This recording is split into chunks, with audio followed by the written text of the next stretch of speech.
See, the thing about the guitar is, an acoustic guitar, you pick it up and it brings magic.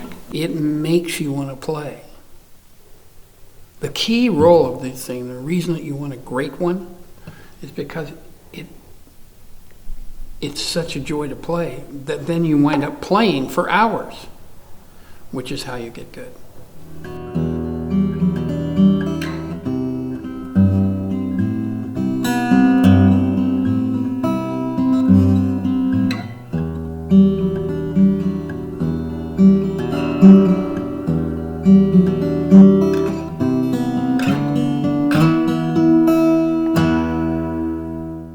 Thought, because my dad was in movies, that I would try to, get an acting job. I thought that'd be, fun, and girls liked it. Right.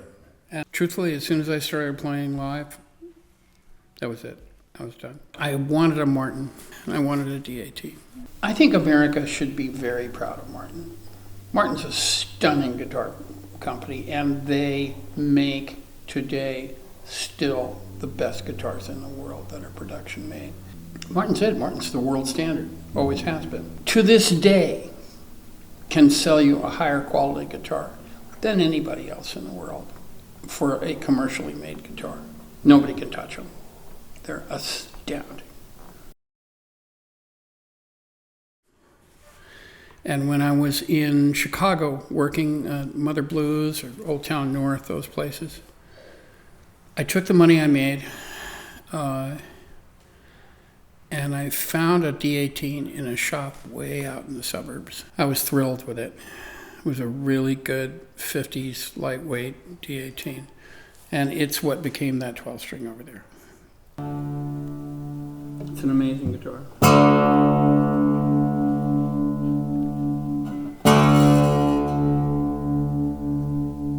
That's just 2 out of 12. It's really loud.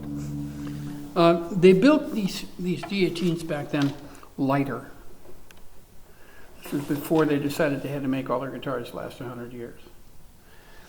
So it was a lighter weight guitar. Then I shaved the braces a little bit, and then it got converted to 12-string. But they made it into a 12-fret 12-string, which turns out to be part of the success story. That's why this goes up here, because you have to move the bridge back to make it a 12-fret 12-string. So the bridge is in a different place in the bracing in a 12-fret than it is in a 14-fret. That's one of the reasons the thing sounds as good as it does. The other is it has a spectacular top on it. But that's a whole other thing. Cross-grain ripple in the tops is one of the main reasons that one of the main ways you can tell what a great piece of top wood is.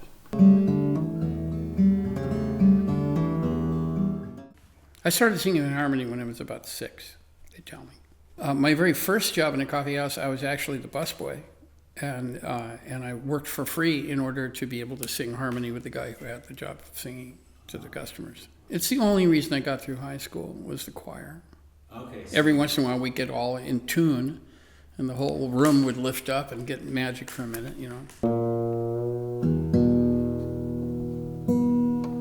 A kid named Jack Wiltz, I think was his name, showed me the EBDGAD, the EBDGAD tuning, and I just went crazy. That's what I wrote Guinevere in, that's what I wrote Deja Vu in. That one's like this, it's...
Vu.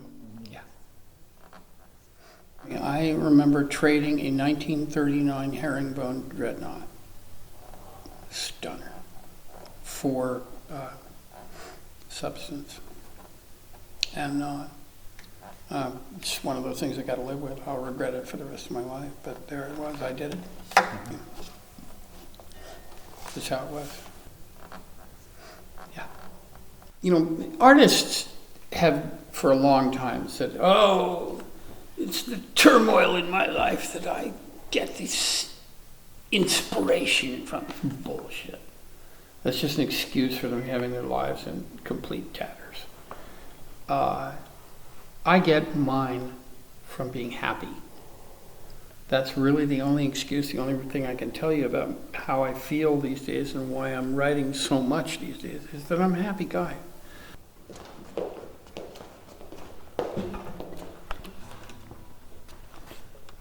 If you look at this, here and here and here, you can see just how much playing has gone on here. Like the finish is worn off the back of the neck there. This guitar has thousands of hours of love in it.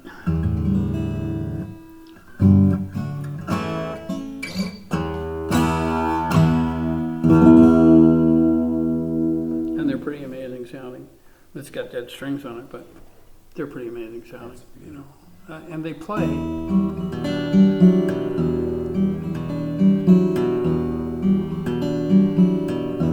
They play just scrumptiously.